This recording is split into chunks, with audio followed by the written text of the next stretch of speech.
So, AI chatbots can be very helpful with many things. And one of the things they're very good at is writing code. And so, a while ago, almost going on 2 years ago, I thought, you know what? I always said if there was the ability to tell something to write code for me, I would use it to write something with the stock market. So, live in the future apparently, now have AI that can write code for us. And pretty sophisticated code, to say the least. So that started me on my journey of using chatbots to code for me. And these are, in this video, I'm going to talk about some of the finicky, amazing, and errors that can happen when you're using a chatbot to code for you when you don't understand coding yourself. Kind of sounds like a stupid thing to do, as it's going to become evident that you're not going to be able to catch why certain things are happening until the chatbot figures that out for you. I've tried to learn coding in the past. I just can't understand it. Maybe I'll try again later, sometime this year or next year. Now that that's out of the way, what can happen when you're using these bots are the following. Sometimes when you're telling a bot what to do and you stop it halfway it's done writing your code and then edit your prompt and send it again, it can completely wipe the memory of the chatbot of what you're working on. And when that happens, sometimes you can tell it, give it the full code of what you're working on, and then give it the change you want again, and sometimes it figures it out. Other times it's like it goes full R word here, and can't figure out what's going on. You got to start from a new chatbot, and then it fixes the issue, no problem. And then kind of along the same line, sometimes you might tell the chatbot what to do, and it can't do it. And you go, okay, well then you open another chatbot, and you give it the exact same thing to do, and it figures it out. But this other chatbot cannot. It's like it's stuck in a box of thinking, and it's very strange. It's almost like the more you give it more things to do, the more it can find to get to thinking, which it's very strange. I have more stories on that for another video. And so, yeah, that can happen. And then sometimes the chatbot can't figure it out, even with a new chat. So then you gotta actually go online and look for information that might fix the issue. That could fix it too. And then sometimes, it can't figure it out at all. Like I had one issue, I can't remember what it was exactly, but it had to do with I think the forward testing. It couldn't figure out what to do, like whatsoever. It didn't matter how I worded it, what data I gave it. It could not fix the issue. And then a couple days later, after I stopped trying to do it, I just left it. I then returned to it, and it fixed it without any problem, which is just kind of weird. So they got that works. Good. And then sometimes the way you word things can go horribly against you. And this is kind of the main theme of this video. And it sent me down a rabbit hole that probably lasts, I think, 2 weeks. And so there's a 3-week span where all I was doing is working on the scripts, forward testing and the back testing. And I got the back testing script to work, and it wasn't the results weren't as promising as they were on Tradingview. I was like, that's disappointing. And then I guess at some point in time in this 3-week span of 3 weeks, I wrote a prompt. I'm guessing it was something along these lines.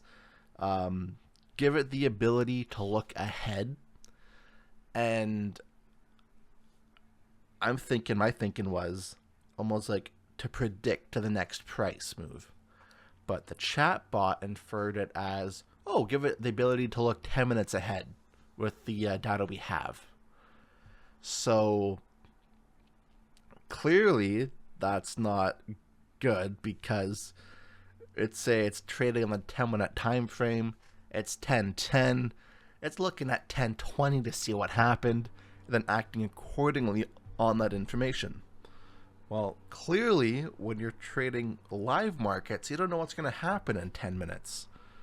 So this is just what happened. These are the results when I had a 10-minute look ahead bias.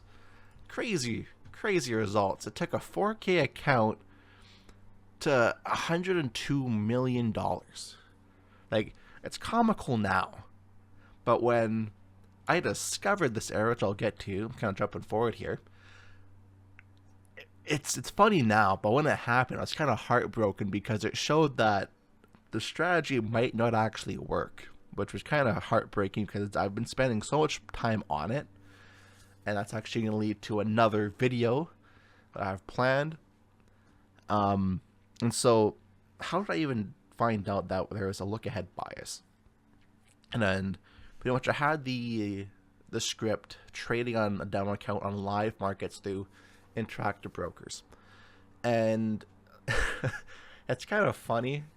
The first day it made $3,000. I was like, oh, this is right on track. This is amazing. It's gonna be super profitable.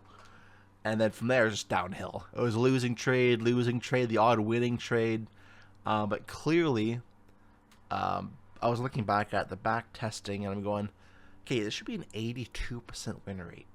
Like, something isn't working out here. Something's amiss. And so this set me on another goose chase of trying to figure out where the mismatch was. So I would tell the chatbot, hey, do you see anything significantly different in the entry logic of these two codes? And it would go, and it pretty much would say no. And then I was like, okay. And then I would have another prompt out, and I would go, hey, can you compare and contrast these two scripts to spot any differences? And then it said, no, it's the exact same thing. One's for back testing, one's for forward testing. And then so I'd give it different iterations of those prompts, and then it was just nothing was popping up. And so I left it for a little bit as I was getting frustrated and just pounding my head against the wall. And a couple days later, maybe a week or so went by. I can't remember. It was like either like 4 days to 6 days went by, and I tried it again. And during that time, I was still letting the bot trade. And so I think I said something along the lines of, does this script look ahead? Or something along those lines. I can remember exactly what I said. And finally, it prompted, yes, this script looks ahead 10 minutes. And something along the lines of, that's not realistic, it skews the data. And I was like, perfect. Okay, great. So you remove that. I do the back testing again. And this is where my heart drops again, because now it's showing, yeah, the forward testing bot is within the line of what should be happening when it can't look ahead into the future. But this is going to take a positive from a negative. I thought to myself, well, if it has very good results by knowing what happens in the future, are there models that can help predict price movements? So I asked Grok 3 that. I was like, are there any models or anything we can add to the script that can predict price movements? And that's like, yes, here are all these models. Random forest, linear regression, XGB boost, and all these other machine learning stuff, whatever. And I was like, oh, this is cool. So I went down that rabbit hole, and luckily the first one I picked has been the most easy to implement and works the best, unless I'm doing other things wrong for other models that should be better, like random forest that had some more complex structure of how it lays everything out. But it doesn't work that well. Maybe I'm doing it wrong. Anyways, that's besides the point. So then I put everything together, and these have been the results for the linear regression. So very promising stuff. Now, that all said and being done, do I think these chatbots are good for coding?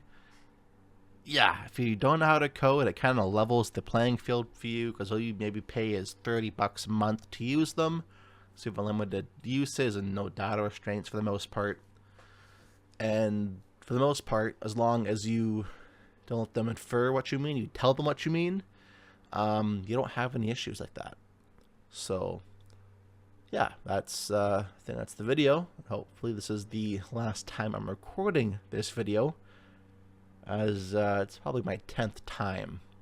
My next video might be about how you will never buy a profitable trading bot online, and or another video, I'm not too sure. Maybe some more horror stories of dealing with a chatbot. Anyways, thank you for watching, and I'll see you in the next one.